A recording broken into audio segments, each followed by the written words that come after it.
Want to know how to use the style match feature in Canva? This is perfect if you're doing digital products, coloring books, kids' activity sheets, and more. First, go to Elements and search for Animal Outline. Then, pick your photo.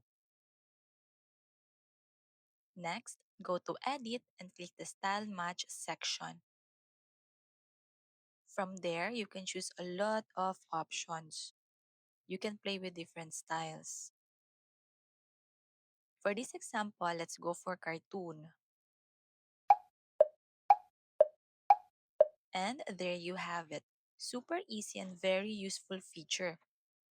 This is one of the new Canva features, by the way. Want more tips? Be sure to follow my page. See you in my next video. Bye!